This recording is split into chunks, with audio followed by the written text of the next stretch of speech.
레위기 1장부터 10장 정도까지는 제사법에 대한 또 제물에 대한 하나님의 규례를 기록하고 있습니다. 11장에서 25장까지 오늘 본문 앞에까지는 성결 예식, 너희가 이렇게 자신을 깨끗하게 하라, 성결 예식과 절기, 안식년, 희년, 기타 등등 하나님의 규례들을 또한 기록하고 있습니다.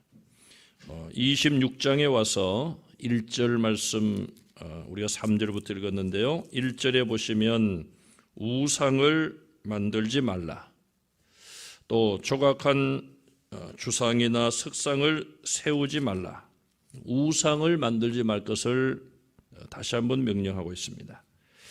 우상을 만들지 말라는 것은 제2계명의 말씀인데 지금 10계명을 말씀하는 것이 아닌데 26장 1절에 우상을 만들지 말라 그렇게 말씀하셨고 2절에 안식일을 지키라, 내 안식일을 지키라 그렇게 말씀했습니다. 그리고 오늘 본문 3절 말씀에 뭐라고 말씀을 합니까? 너희가 내 규례와 계명을 준행하면, 레위기 1장부터 쭉 25장까지 말씀을 하셨고 이렇게 하라, 이렇게 제사하라, 또 여러 가지 규례에 대해서 말씀을 하시고 26장에 와서 우상을 만들지 말라, 안식일을 지키라, 그리고 첫번 3절에 하는 말씀이 너희가 내 규례와 계명을 준행하면 그렇게 말씀하고 있습니다. 앞에 나온 그 모든 내용을 이스라엘 백성들이 지키면 그 말씀이죠. 그래서 그 계명을 지키는 사람들에게 주신 약속의 말씀이 먼저 나와 있습니다.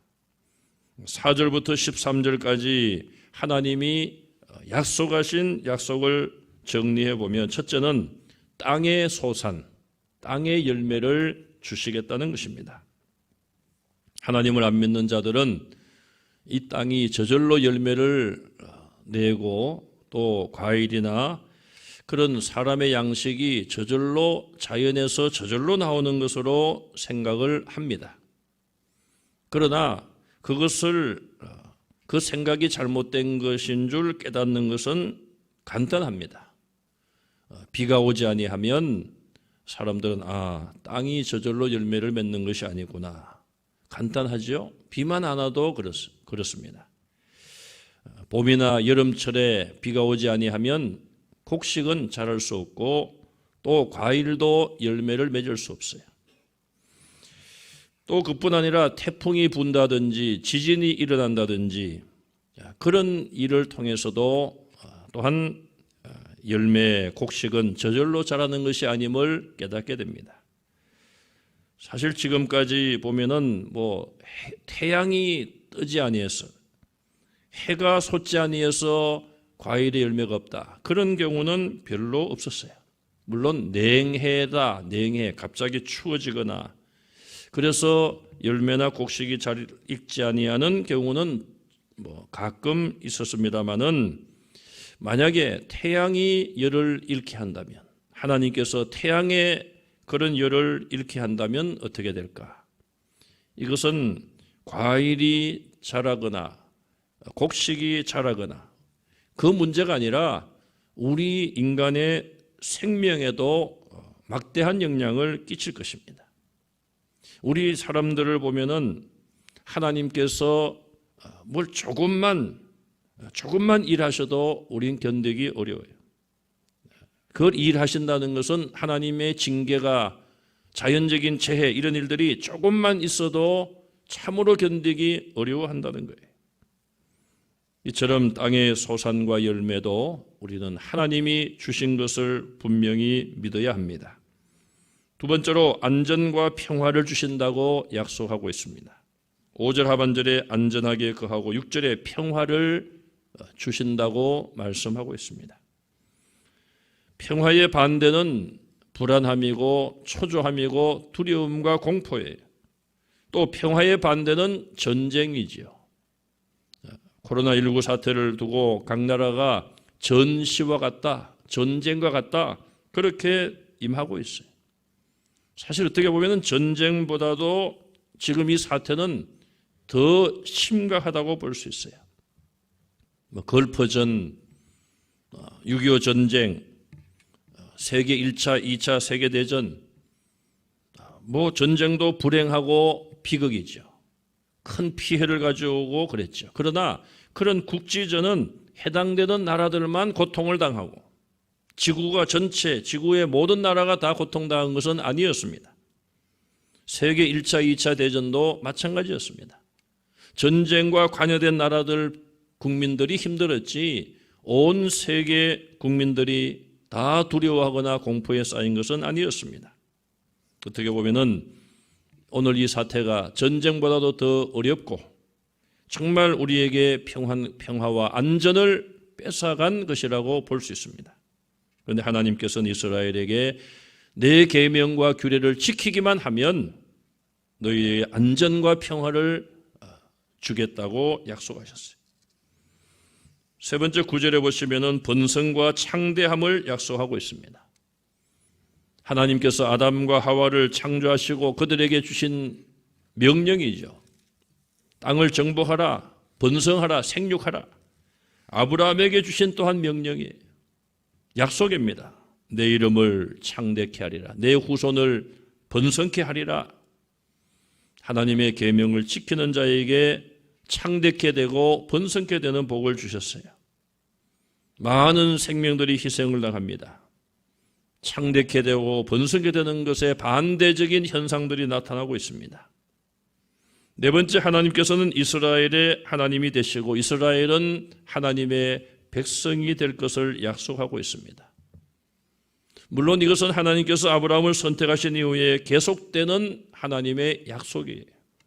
그러나 이 약속이 지속되기 위해서는 내 계명과 규례를 지키라는 것입니다. 하나님의 언약은 하나님의 은혜로 이루어진 것입니다. 또 하나님의 언약은 일방적으로 세우신 거예요. 하나님께서 우리를 부르셔서 내가 이런 약속을 너희와 세우려고 하는데 너희 생각이 어떠냐? 우리의 의견을 들어보고 세우신 언약이 아니에요. 사람과 사람과의 언약과 계약은 서로의 조건을 이야기하고 합의되면 이루어집니다. 그런데 그 언약도 지키지 아니하면 언약이 깨어지고 마는 거예요. 하나님은 우리 사람들에게 언약을 세우셨어요. 구약에도 보면은 모세를 부르셔서 언약을 세우죠. 시내산 언약, 모세 언약 그렇게 말하기도 해요. 다윗에게도 언약을 세우십니다. 다윗 언약 그렇게 말하기도 합니다. 그런데 문제는 언약은 지켜져야 되는 것이고 제가 좀 전에 하나님과 우리의 언약은 하나님께서 일방적으로 세우신 것이라고 했는데 그렇다면 사람과 사람 사이의 언약은 일방적으로 세울 경우에 문제가 생기죠. 불공평의 문제가 생깁니다. 지금은 많이 좋아졌다고 합니다만은 대기업과 또 하청업체가 언약을 할 때 대기업이 갑질을 한다. 왜? 일방적으로 자기들에게 유리하게 세우기 때문에 그런 약속은 일방적이다. 그렇게 말하죠. 그러나 바른 언약은 서로의 조건이 맞아야 돼요. 하나님은 왜 우리에게 일방적인 언약을 세우십니까? 전적으로 우리를 위한 것이기 때문에 그런 거예요. 우리가 하나님과 어떤 조건을 내걸고 그렇게 해봐야 불완전한 것이고 인간의 생각은 하나님보다 낫기 때문에 하나님께서 우리를 사랑하시기 때문에 우리에게 안전한 언약을 주신 거예요. 우린 그 언약을 지키면 되는 것입니다. 그런데 성경은 말씀하죠. 하나님의 계명과 하나님의 말씀이 멀리 있는 것도 아니고 그렇게 지키기 어려운 것도 아니라고 말씀하고 있어요.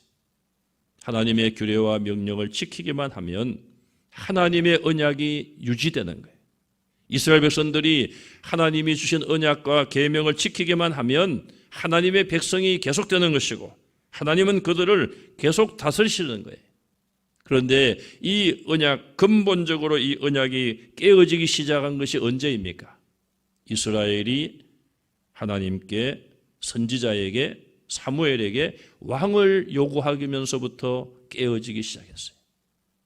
우리도 저 이방 나라들처럼 왕을 세워주시오. 그들이 이방 나라를 볼 때에 이방 나라가 왕으로 군림하고 백성의 지도자로서 행세하는 것이 아마 멋있어 보인 것 같아요. 오늘날은 그렇지 않습니까? 우리 성도들이 하나님의 말씀대로 살아야 될 텐데 안 믿는 자들의 삶의 모습을 보니까 참 멋있다. 나는 언제 저렇게 한번 살아볼까? 우리는 주말이면은 주말이 없고 교회에서 생활을 하는데 저렇게 좀 자유롭게 주말 휴가를 즐기고 어떻게 저것이 참 멋있는 삶이 아닌가? 그런 것을 부러워하고 그런 것을 우리의 마음을 빼앗기는 순간에 우리는 하나님에게서 멀어질 수밖에 없을 것입니다. 이스라엘이 그러했어요. 이방 나라 왕들을 보고 참 멋있구나. 우리에게도 왕을 세워주시오. 사무엘은 안 된다 그랬어요. 계속하여 요구하니까 하나님께서 그냥 허락해라. 너희가 이미 나를 떠난 것이다. 그렇게 말씀하고 있어요. 수많은 왕들 중에 40명 가까운 왕들 가운데 다윗 왕은 시편에서 나의 왕이여, 하나님께 나의 왕이여. 진정한 이스라엘의 왕은 하나님이신 거예요. 하나님이 통치하셔야지만 그 국민들, 백성들이 편안한 것이죠. 자, 너희가 내 계명을 지키면 내가 이런 복을 주시겠다고 약속을 하시면서 맨 마지막 13절에 상을 주시겠다는 약속을 하시면서 끝에 13절에 보시면은 나는 너희를 애굽 땅에서 인도해 냈다. 너희를 종된 것에서 면하게 했다. 왜 이스라엘이 이 계명을 지켜야 되는가? 근본적인 이유를 말씀하고 있어요. 내가 너희의 멍에의 빗장을 부수고 너희를 바로 서서 걷게 하였느니라. 아직 걷지 못하던 아기가 아장아장 걸음을 배우고 바로 서서 걸을 수 있도록 하신 분이 하나님이시란 거예요.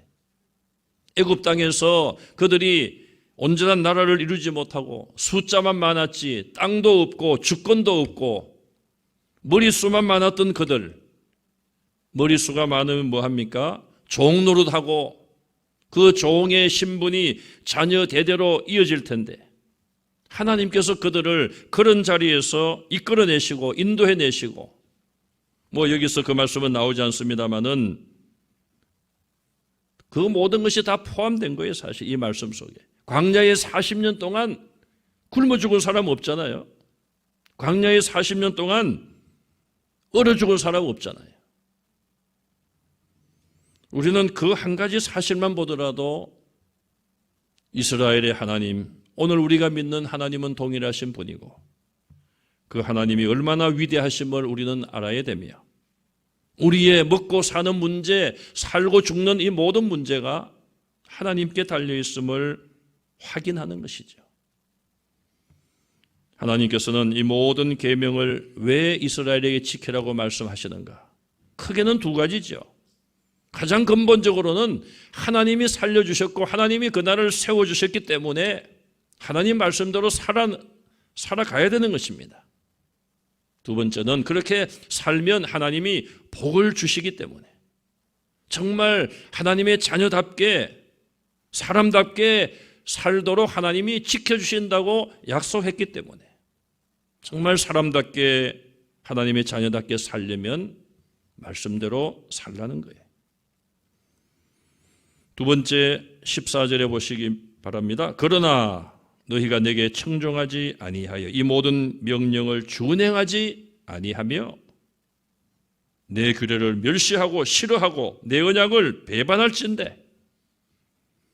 14절 15절 말씀은 하나님의 명령을 거역하고 이 모든 계명을 지키지 아니하는 것을 몇 가지로 말씀하고 있어요. 자, 청종하지 아니한다, 준행하지 아니한다, 내 마음의 모든 규례를 멸시하고 싫어하고 준행하지 아니하고 언약을 배반하면 그랬어요. 이 하나하나가 우리는 점검해 봐야 될 것입니다. 과연 나는 여기 강조하는 말씀 속에 내게 해당되는 부분은 없는가? 자, 여기 싫어하여 말씀대로 살아야 되고 말씀대로 행하긴 행하는데 마음으로 싫어한다는 거예요. 하나님이 이런 것까지 다 보시는 거 아니겠어요? 우리의 모든 행동과 모든 섬김이 마음으로 싫어하는데 억지로 하는 것은 아닌가? 이스라엘이 그러했습니다. 마음 없는, 정성 없는 제물을 드리고 제사를 드리고 너희가 내 마당만 밟을 뿐이니라. 하나님의 성전에 마당만 밟고 갔던 이스라엘 백성들. 그래서 하나님께서 이제는 내게 제물을 가져오지 말라. 너희가 내게 준 제물로 내가 배가 부르다. 하나님이 잡수는 것도 아닌데 이제 그만 가져오라는 거예요. 어떤 분들은 이번에 그런 말씀들을 합니다. 하나님께서 왜 교회에 이런 어려움을 주실까? 물론 사람들이 결정하고 온라인 예배로 바꾸고 사람들의 결정이에요. 그러나 어쨌든 그런 결정을 대형 교회들은 안 할 수 없잖아요. 수천 명, 수만 명이 모이는 그런 예배당에 어떻게 거리를 두고 예배를 드립니까? 그래도 어쨌든 왜 이런 상황이 이렇게 어려운 상황이 교회에 왔을까? 어떤 분들은 조심스럽지만 그런 이야기를 해요. 하나님께서 이스라엘 백성들의 그 제사를 못 드리게 한 것처럼 내게 제물을 가져오지 말라. 마당만 밟을 뿐이니라 형식적인 그런 신앙생활에 대하여 책망하시고 차라리 하지 말아라. 그 말씀하신 것이 오늘날 우리에게도 그런 뜻으로 이런 고통이 오는 것은 아닌가. 그렇게 조심스럽게 자성하는 소리도 있습니다. 자, 그러면은 이 말씀대로 행하지 아니하면 하나님께서 경고하신 내용들은 무엇입니까? 첫째로 육체의 질병과 재앙을 내리신다. 그렇게 말씀하고 있어요. 16절에 보면은 폐병과 열병으로 눈이 어두워질 것이라. 눈이 어두워진다는 말은 육체적인 쇠약을 상징하는 말이에요. 생명이 쇠약하게 될 것이라. 여러분, 여기 16절에 폐병이 나오잖아요. 폐병. 이번에 코로나19 사태, 이게 원래 이름은 우한 폐렴이에요. 폐렴. 우한 폐렴이에요. 뭐 사람들이 중국에서도 그러고 그거 쓰지 말라. 또 중국을 좋아하는 사람은 그런 말을 쓰지 말라. 그렇게 말하고 있는데 원래 이름은 우한 폐렴이에요. 우한에서 시작된 폐렴 아닙니까? 뭐 그거 사실인데 그걸 뭐 말을 안 할 이유도 없는 것이고 우한 폐렴이에요. 폐병 아닙니까? 25절에 연병을 보내실 것이라 말씀했어요. 전염병과 이런 질병에 대한 것은 오늘 본문에만 나오는 것이 아니에요. 민수기 16장 47절에 광야에서 이스라엘 백성들이 모세를 반역하여 반역을 일으켰습니다. 지진으로 땅이 갈라져 반역을 주도한 자들이 멸망받았어요. 땅 속에 파묻혔어요. 원망하던 자들 하나님께서 이 연병을 일으키게 하셨어요. 그들을 치셨어요. 몇 명이 죽었는가 하면 14,700명이 연병으로 죽었어요. 우리나라 뭐 통계가 지금 매일마다 바뀌지 않습니까? 우리나라 보면은 지금 확진자들이 10,000명이 넘었어요. 또 죽은 자들도 200명 가까이 되고 있습니다. 미국을 보니까요, 33만 5천여 명이 지금 확진자가 되었고 9,300명, 10,000명 가까이 죽고 있어요. 스페인 13만 명 확진에 12,350명, 이탈리아 12만 명 확진에 15,744명, 12%가 죽고 있어요.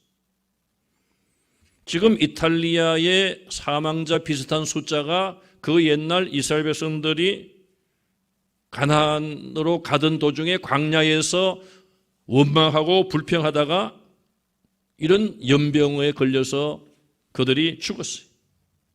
전 세계적으로 지금 123만 6천여 명이 확진 환자가 되었고 6만 8천 명이 죽었어요. 이거는 겉으로 나타난 통계에 불과해요.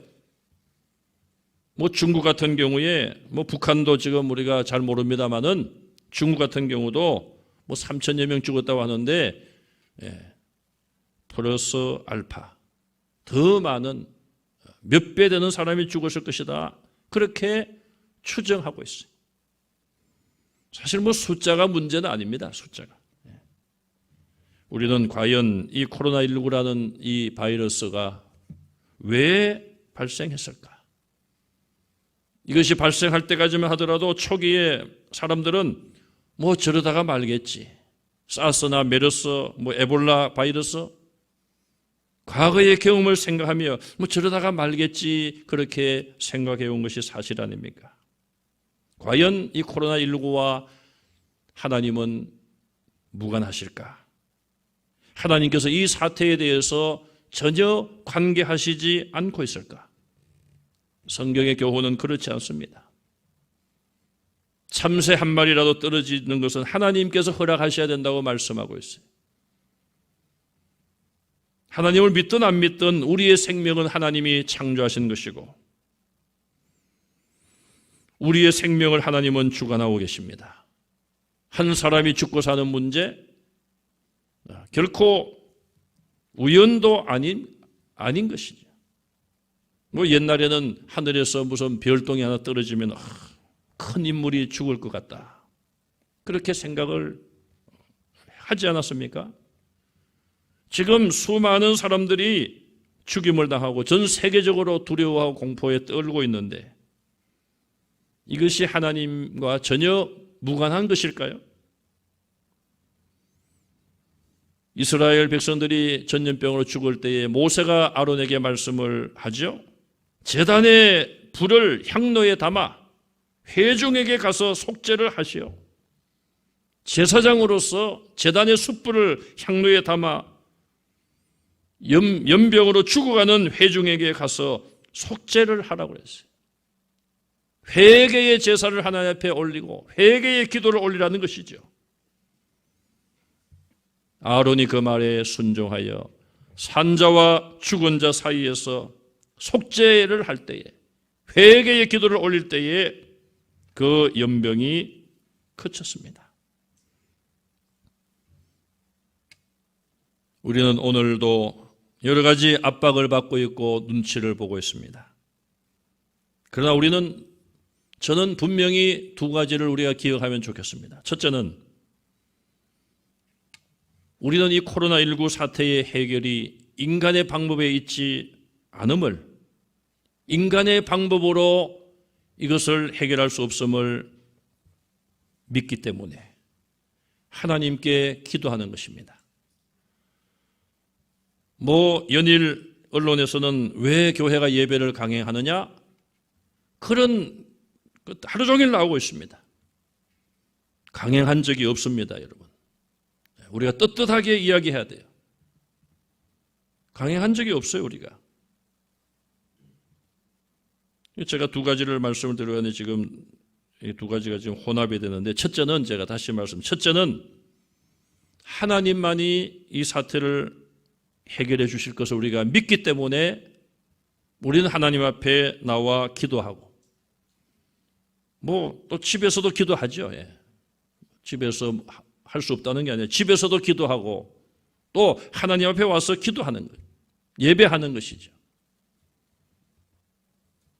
두 번째는 조금 전에 말씀을 이미 제가 드렸지 않습니까? 자, 하나님만이 해결하는 문제. 두 번째는 강행한 적이 없다고 그랬어요.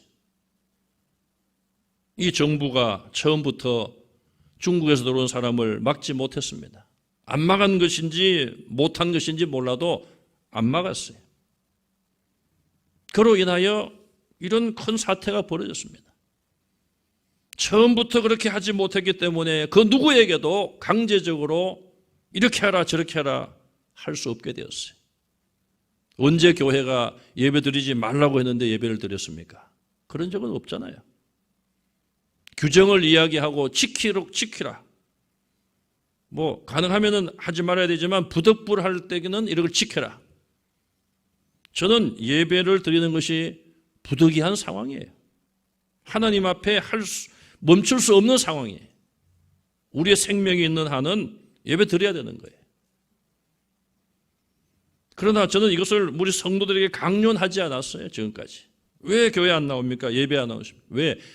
자신들의 신앙으로 판단해야 되니까. 또 사실 400명 뭐 이렇게 모여도 여기 거리 지켜가면서 예배 드리기가 어려워요. 그러나 때가 되면은 다시 우리가 회복되면은 되겠죠. 지금까지 교회들이 뭐 한 교회를 제외하고는 대한민국에 한 5만 교회 됩니까? 5만 교회 가운데 한 교회를 제외하고는 예배 드리지 말라고 하는데 그걸 어기고 드린 적이 없어요. 다 지켜가면서 우리는 우리의 고집을 부리는 것도 아닙니다. 왜 꼭 교회 와서 예배 드려야 되느냐? 집에서 드리면 안 되느냐? 그렇게 말합니다마는 두 가지 이유. 우리는 이 문제를 하나님이 해결해 주셔야 되기 때문에 하나님이 기뻐하시는 예배를 드리고 가정에서나 교회에서나 하나님께 의지하기 때문에 두 번째는 우리는 어긴 적이 없습니다. 국가의 시책, 정부의 시책 따라가고 있어요. 사실 다음 주일부터 우리가 교회에서 식사를 하려고 그랬어요. 정부에서 2주 미뤘잖아요. 그래서 거기 따라서 마지막 주일부터 식사를 하려고 그래요. 성도들만큼 법을 잘 지키고 나라와 국가와 우리의 이웃을 위해서 섬기고 희생하는 사람이 또 있겠습니까? 물론 소수의 사람들이 문제를 일으키기도 하고 그러나 그 소수 때문에 전체를 그렇게 비하하고 그렇게 공격을 해서 되겠어요? 우리는 오늘 이 말씀을 통하여서 정말 이 해결책이 무엇인지를 생각해 봐야 돼요. 아론이 속죄의 기도를 할 때에 저와 여러분들은 신약적으로 보면 모두가 다 제사장들이에요.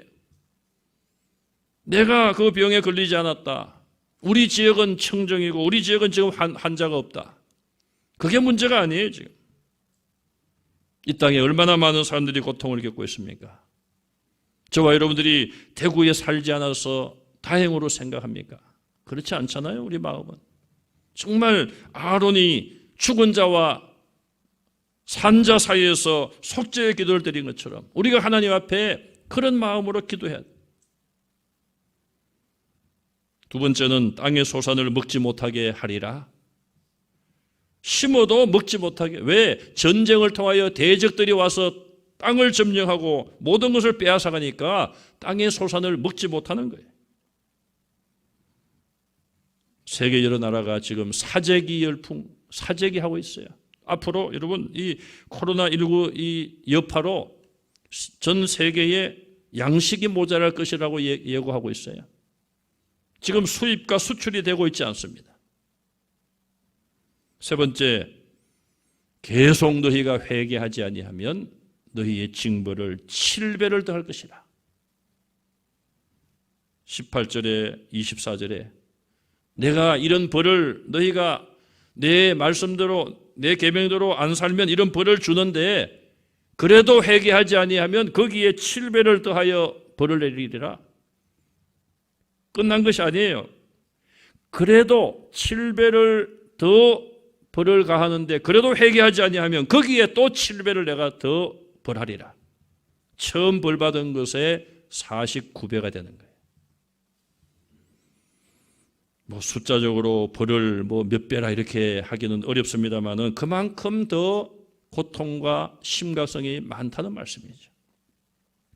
지금 코로나 이 바이러스가 사스나 메르스 때보다 뭐 7배가 더 하겠습니까?